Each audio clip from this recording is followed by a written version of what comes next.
Hi,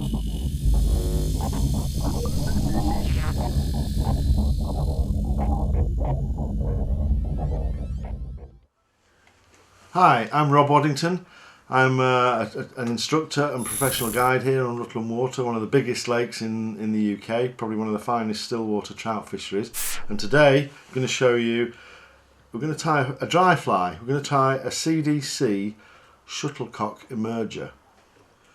We're going to tie a size 12 fine hook. It's a down-eye dry fly hook. You can buy these anywhere. This is a size 12. We don't want too heavy a hook on this because it's going to sit in just hanging down from the surface of the water.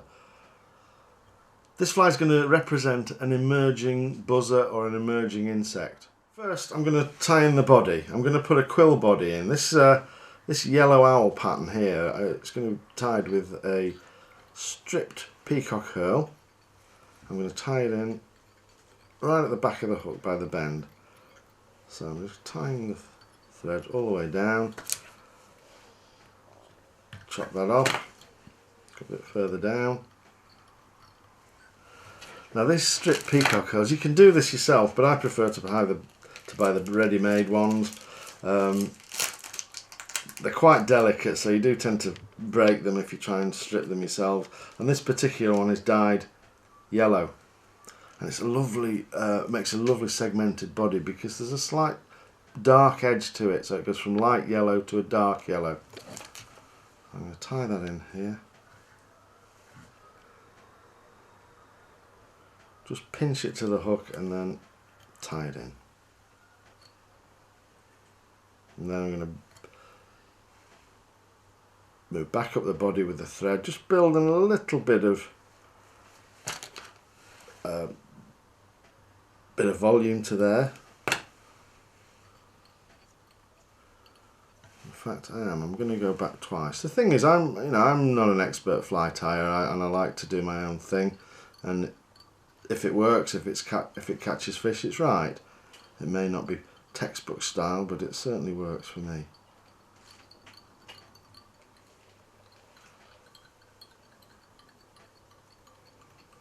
And keep that out of the way there. Now we wrap the stripped peacock herl over the body. Just trying to keep it in place with my fingers. I'm sorry I'm getting it in the way there, but I don't want it to unravel, or else we'd have to start all again.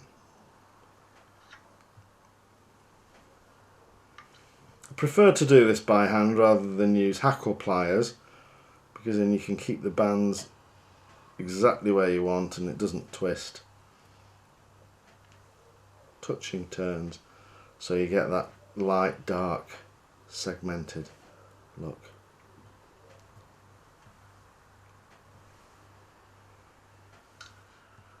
CDC, what does that stand for? Well, it stands for Cul de Canard. My fantastic French accent. Cul de Canard. And what does that mean? Well, think about it. Canard, duck. Cul de Canard, the end, or cul de sac, the end of the duck.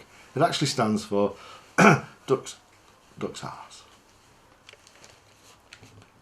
You find these round the back end of a mallard duck, right around its bottom there. There's the preen gland, and it emits oil into these feathers. There's about 50 or 60 feathers around the back of a duck, and you'll see a duck pecking itself and then waterproofing its feathers, pecking its feathers using the oil from these CDC feathers. So these are very buoyant feathers. Now, my eyesight's not great, so I'm going to use quite a few. You can buy these at the shops, but these are quite expensive, so they only put about three plumes in. I find they sink after a while, so I'm going to get a few of these so I'm really going to be able to see this. Yeah, so I'm going to take quite a few. I'll use half a dozen because I want to see this. This is going to really float in the surface film, suspending the actual body pattern there. So it acts like a little float, and I want to see this. Sometimes, with a bit of wind out there, I want to be able to see it. And also, it'll keep it floating all day.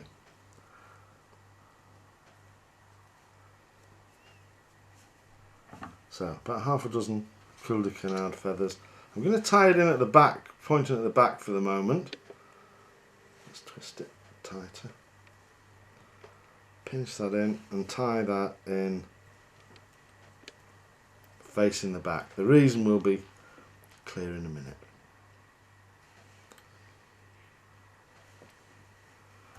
Just going to put a little hitch knot in there just to stop that going anywhere. Now I'm going to get rid of all this rubbish.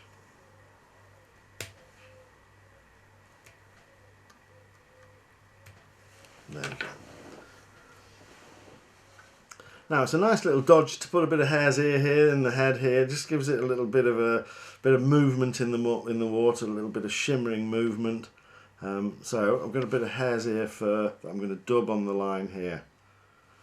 Now hare's ear. There we go. There's a hare, and there's two ears. Which one shall we use? Yeah, you can buy these. In fact, it's better if you do actually. Now, what we need to do is put a bit of wax on this thread to get this fur to stick to it. So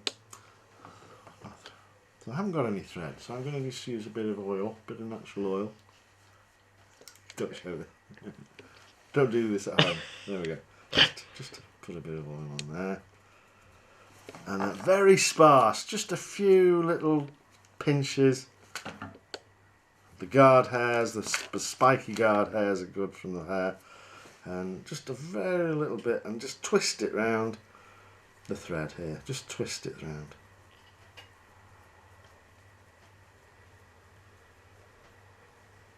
As little as you possibly can, less is more. But that's too much. Just twist it round, and then I'm just going to wind that round the head of the fly there. Beautiful. Up to the head. That's fine.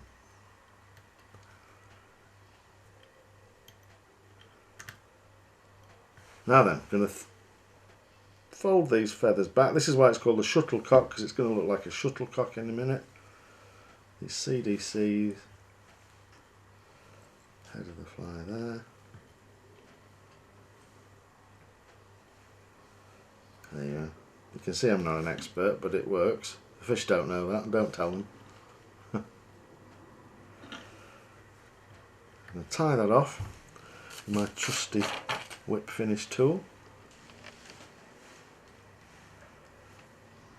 Oh, this will work. This will work.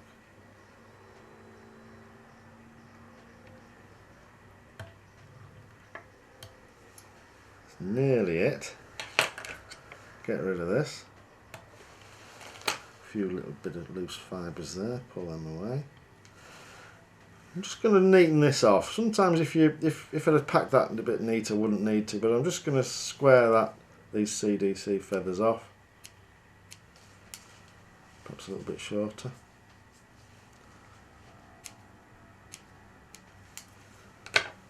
One last thing before we finish. Just a bit of super glue on the body there. Gives it the shine, gives it the toughness, so it'll last a long time. Bit of clear super glue, Zappa Gap super glue. It dries clear.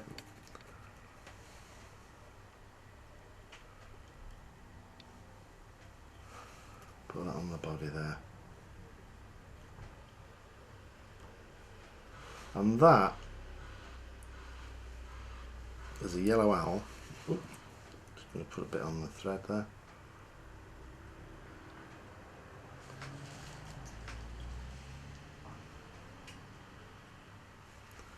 CDC emerger.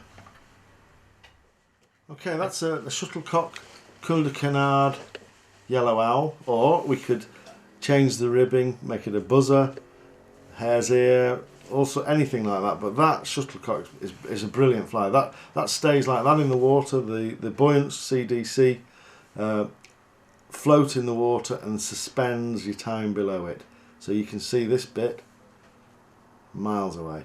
And then all the fish sees is this bit. Works very well for emerging buzzers. It's actually working on Rutland water very well for carixa feeding fish. Carixas, tiny little water boatmen. They come up to the surface to breathe, get a little bubble of air, and jumped out, and that kind of looks like one of those to the trout. I like to just give it a little twitch in the water, just to let them know it's here, and watch a big bow wave coming up and grabbing it. Perfect.